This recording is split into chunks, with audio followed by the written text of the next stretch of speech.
इतिहास सिर्फ राजाओं की कहानियां नहीं होता, यह उन घावों की कहानी भी होता है जो उन्हें महान बनाते हैं।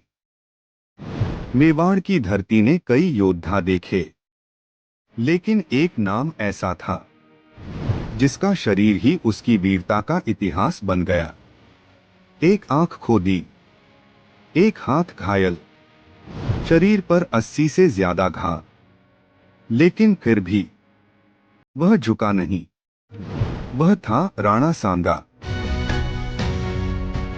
महाराणा कुंभा के स्वर्णकाल के बाद मेवाड़ एक शक्तिशाली राज्य तो था, लेकिन अंदर ही अंदर राजघराने में संघर्ष बढ़ रहा था। और यही संघर्ष एक ऐसे योद्धा को जन्म देने वाला था जो इतिहास बदल देगा। 15वीं शताब्दी के अंत में मेवाड़ के शाही परिवार में जन्म हुआ संग्राम सिंह का। वह महाराणा रायमल के पुत्र थे, लेकिन यह राजकुमार का जीवन शुरू से ही आसान नहीं था। सिंहासन के लिए उनके अपने ही भाइयों के बीच संघर्ष शुरू हो चुका था। राजमहल, जो बाहर से भव्य दिखता था, अंदर से साजिशों का केंद्र बन चुका था। हर कोई चाहता था कि वही अगला महाराणा बने, और इस सत्ता संघर्ष में संग्राम सिंह को अपनी जान तक बचानी पड़ी। कहा जाता है कि एक संघर्ष के दौरान उनके ही भाई ने उन पर हमला कर दिया, और उसी हमले में उन्होंने अपनी एक आंख खो दी। लेकिन यह हार नहीं थी, यह उस योद्धा की शुरुआत थी जो दर्द को अपनी ताकत बनाने वाला था। सिंहासन की लड़ाई से बचने के लिए संग्राम सिंह को मेवाड़ छोड़ना पड़ा। अब वह एक राजकुमार नहीं थे। उन्होंने जंगलों में छिपकर अपनी जान बचाई, गांवों में रहे, साधारण लोगों के बीच रहे, और यहीं उन्होंने सीखा जनता का दर्द, जमीन की सच्चाई और असली जीवन।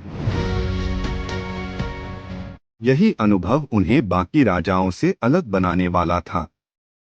वह सिर्फ एक शासक नहीं बनने वाले थे, वह बनने वाले थे जनता के योद्धा। समय बदला, राजमहल में संघर्ष जारी रहा, और धीरे धीरे स्थिति ऐसी बनी जहां संग्राम सिंह के लिए वापस आने का रास्ता खुल गया। उन्होंने अपने समर्थकों को इकट्ठा किया और मेवाड़ की ओर वापस लौटे। अब वह पहले जैसे नहीं थे। अब वह एक प्रशिक्षित योद्धा थे, रणनीति जानते थे, राजनीति समझते थे, और सबसे जरूरी वह दर्द से गुजर चुके थे। आखिरकार संघर्षों के बाद वह मेवाड़ के महाराणा बने, राणा सांगा। लेकिन यह तो सिर्फ शुरुआत थी।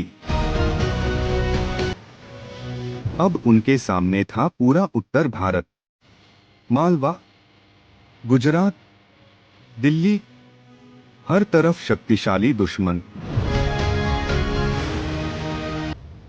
लेकिन अब मेवाड़ के पास एक ऐसा नेता था जो डरता नहीं था, जो टूटता नहीं था, और जो हर हाल में लड़ने के लिए तैयार था। राणा सांगा ने सिंहासन तो हासिल कर लिया था, लेकिन अब असली चुनौती शुरू होने वाली थी। क्या वह पूरे राजपूताना को एकजुट कर पाएंगे? क्या वह दिल्ली की सत्ता को चुनौती दे पाएंगे? और क्या वह भारत के सबसे बड़े योद्धा बन पाएंगे?